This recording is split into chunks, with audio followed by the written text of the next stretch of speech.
Perkenalkan, nama saya Merala Putra Sitorus. Saya merupakan mahasiswi Anumerta di Medan dengan jurusan komputerisasi akuntansi dengan NIM 203309190. Baiklah, di video ini saya akan membahas tentang cara mengisi SPT tahunan, pajak penghasilan, wajib pajak orang pribadi.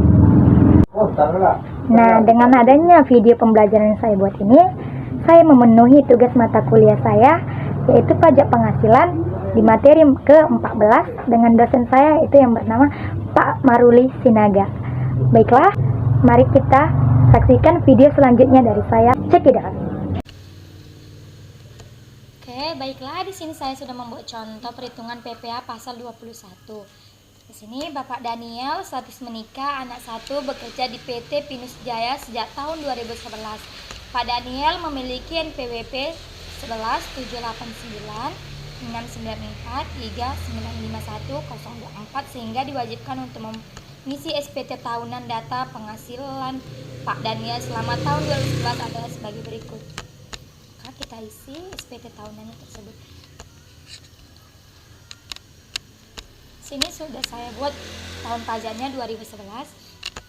Maka kita isi NPWP-nya itu tadi 11.789.694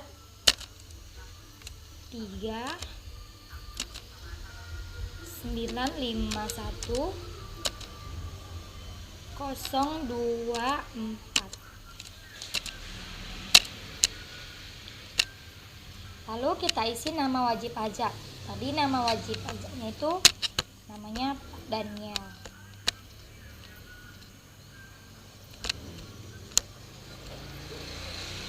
Tulis.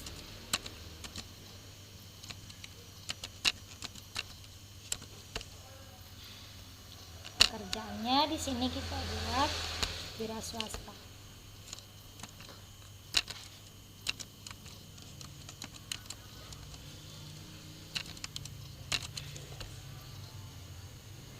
Lalu di sini perubahan datanya kita checklist itu tidak ada.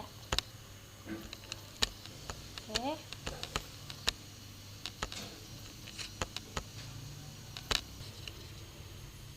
Oke, baiklah. Lalu kita isi lampiran yang keduanya. Di sini seperti tadi 2011, terus NPWP-nya sama kayak yang pertama kita isi tadi. Namanya juga tetap Daniel.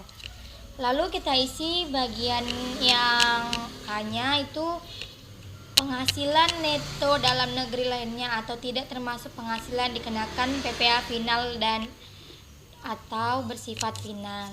Di sini jenis penghasilannya itu ada bunga, royalti, 3 sewa, penghargaan dan hadiah, 5 keuntungan dan penjualan atau pengalian harta, 6 ada penghasilan lainnya. Lalu kita coba lihat di soal yang kita buat tadi.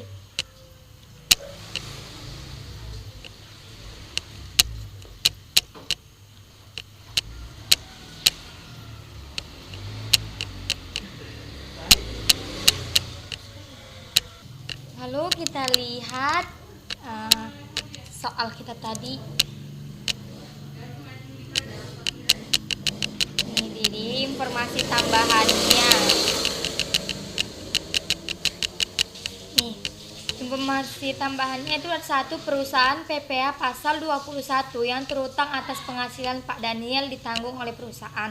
Selama tahun 2011, Pak Daniel tidak memperoleh penghasilan lain selain dari bekerja. 3. Pada akhir tahun 2011, harta yang dimiliki Pak Daniel berupa motor yang dibeli secara kredit. 4. Pada tahun 2009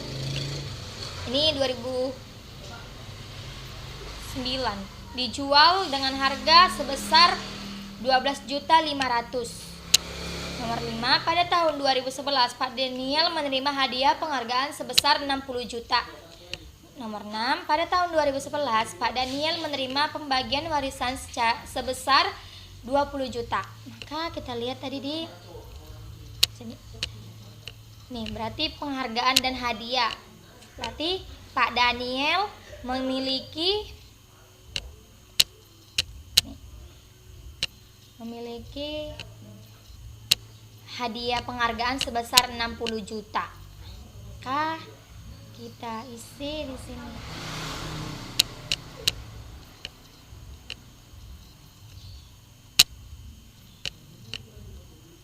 Rp60 juta.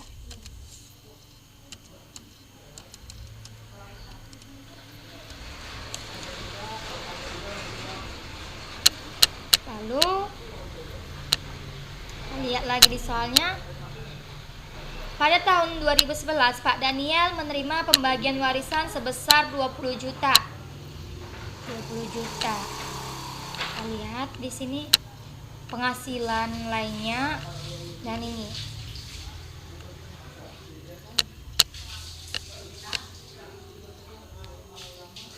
Oh, di sini keuntungan dan penjualan pengalian hartanya. Salah, tadi warisannya tidak ada di sini. Ini keuntungan dan penjualan pengalian hartanya. Kita lihat dulu ya warisannya nanti. Nih.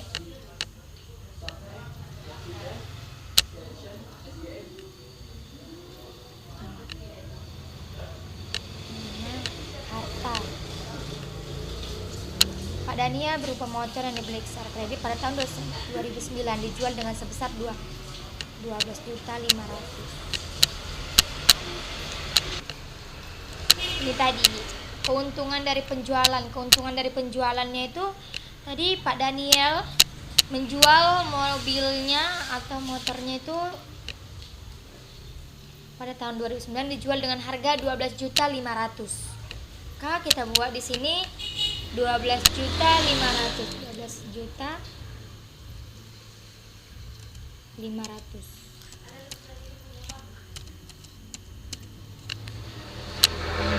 Penghasilan lainnya itu tidak ada.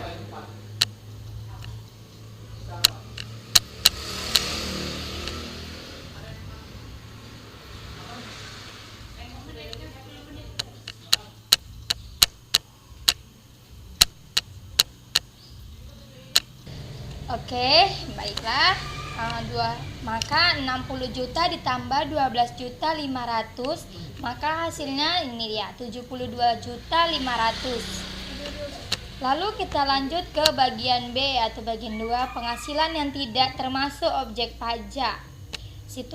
Di sini ada bantuan atau sumbangan atau hibah, 2 warisan, 3 bagian laba anggota perseorangan kombinator tidak atas saham. Terus yang keempat, klaim asuransi kesehatan kecelakaan jiwa, 2 guna beasiswa. Nomor 5, beasiswa dalam negeri. 6, penghasilan lainnya yang tidak termasuk oleh objek pajak. Maka kita lihat di soal kita tadi itu ada tidak. Nah, di sini nomor 6, pada tahun 2011 Pak Daniel menerima pembagian warisan sebesar 20 juta. Nah, berarti warisan. Nanti kita lihat. Berarti kita isi dulu selama nilainya 20 juta.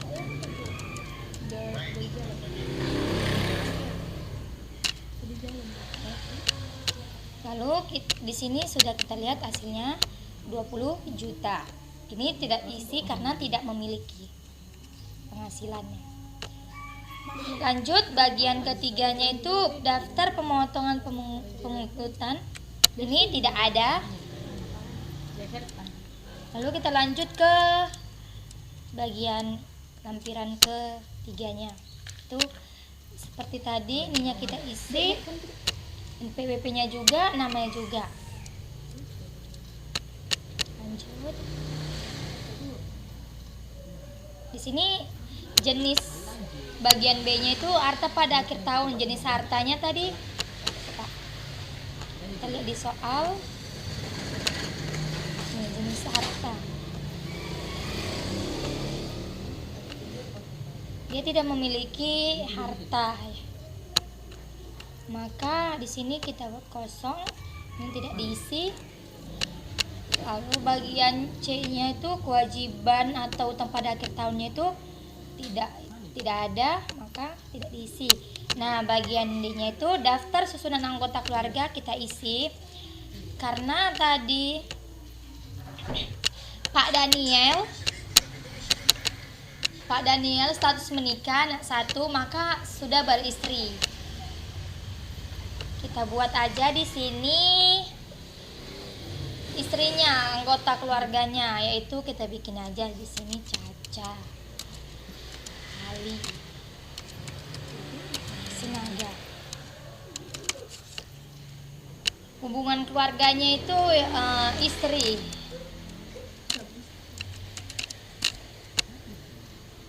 Kita buat pekerjaannya itu, kita buat di sini ibu rumah tangga. Di sini kita bikin pekerjaannya ibu rumah tangga. Lalu tadi kan Pak Daniel memiliki 1 orang anak. Kita bikin di sini anaknya, contohnya Joni. Hubungan keluarga itu di sini anak. Pekerjaannya kita buat di sini, pekerjaannya itu pelajar. Oke.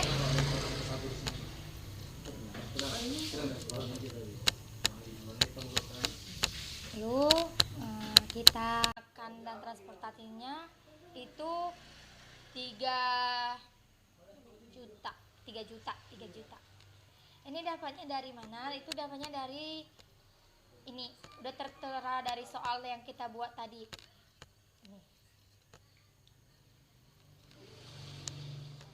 Ini 6 juta ditambah 3 juta sama dengan hasilnya 9 juta. Pengeluarannya itu biaya jabatannya itu 5%, iuran JKK-nya 4%, iuran JKM-nya itu 3%.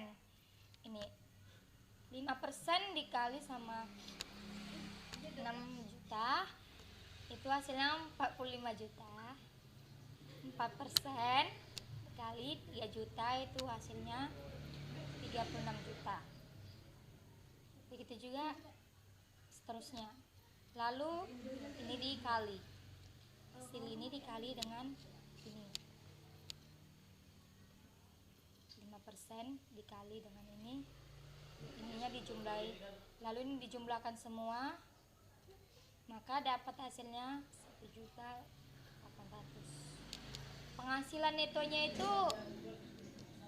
neto setahunnya itu 12, maka ininya dijumlahkan, ini dijumlahkan ke sini, maka hasilnya 7.992.000. Lalu ininya ini dijumlahkan, maka dapatlah hasilnya 954 juta. Oke. Sekian dari saya, terima kasih. Selamat pagi, Pak.